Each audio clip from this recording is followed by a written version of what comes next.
minute can open your eyes. One book can open your world. Knowledge gives you power.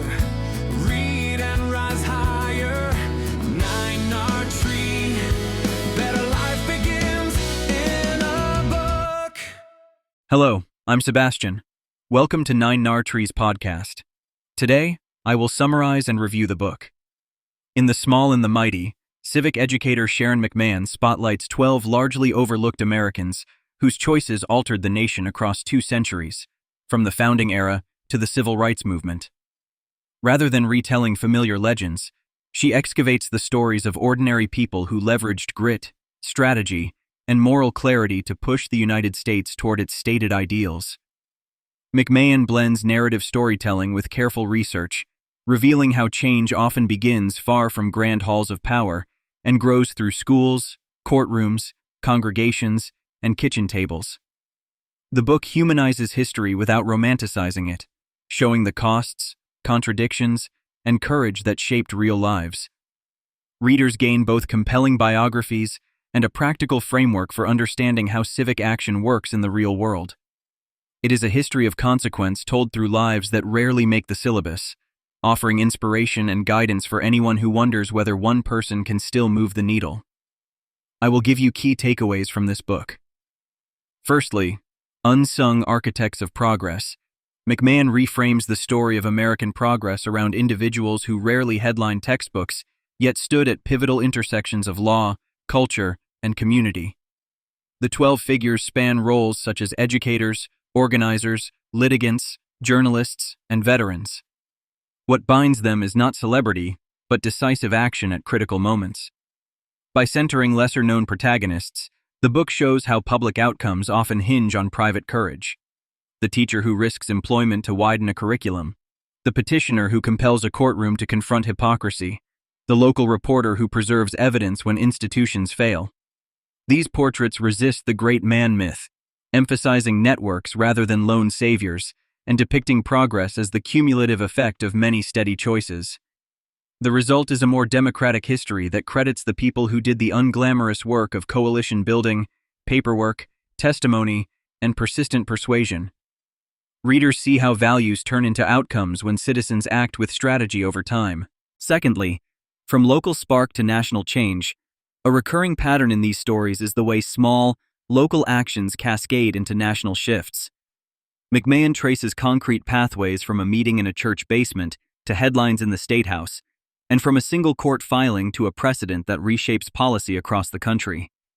Rather than treating politics as abstract theater, the book maps cause and effect. Who called whom, which committee delayed a vote, how a clerk's note or a school board agenda created an opening. Readers learn how logistics matter as much as ideals. Timing, jurisdiction, and allies can determine whether a bold act fizzles or flourishes. McMahon highlights translation moments when complex arguments become relatable, enabling wider support. By showing how ideas travel through institutions and across communities, she equips readers to recognize leverage points in their own contexts. The message is clear and empowering. National change is often the end of a road paved by local persistence. Thirdly, myth-busting and the messy truth. The narrative does not sanitize history. McMahon confronts myths that flatten the past into tidy tales, replacing them with accounts grounded in context and documentable evidence. She situates each figure within the constraints of their time, including legal barriers, economic pressure, social norms, and personal fallibility. This approach neither excuses injustice nor paints anyone as impossibly pure. Instead, it demonstrates how real people navigate incomplete information, uncomfortable trade-offs, and risks to safety and livelihood. The book models historical literacy by distinguishing between legend, popular retelling, and what the record can support, while also acknowledging what we cannot know with certainty. McMahon's careful sourcing and plain-spoken explanations show why accuracy matters for civic decision-making today. By embracing nuance, readers gain a sturdier foundation for understanding current debates, resisting misinformation, and evaluating policy claims.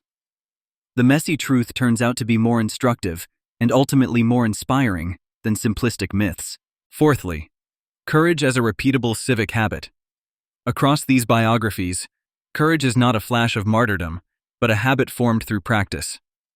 McMahon identifies repeatable behaviors that build civic muscle: gathering facts, writing with clarity, documenting misconduct, attending meetings, recruiting allies, and persisting after setbacks. The protagonists often start small, testing a step that feels manageable, and expand their reach as skills and networks grow. Crucially, they pair moral conviction with procedural know-how, mastering venues like school boards, petitions, and court deadlines. The book underscores emotional resilience as well, including how to withstand mockery, fatigue, and isolation without hardening into cynicism. Readers observe how these people protect their time, focus on influence rather than attention, and prepare successors so gains endure. By treating bravery as a learned practice, McMahon removes the excuse that impact is reserved for the fearless or famous. The takeaway is practical and hopeful. You can train for courage and apply it where you live. Lastly, history that serves today's citizens. McMahon writes with a teacher's instinct for clarity and application. Each story is built to illuminate a civic principle that readers can transfer to current issues: why local elections matter, how to verify claims, when compromise advances justice, and where to place accountability. The prose is brisk and accessible without sacrificing rigor, making complex systems legible to non-specialists. With an eye for human detail, McMahon helps readers remember not just what happened, but why it mattered, and how systems responded.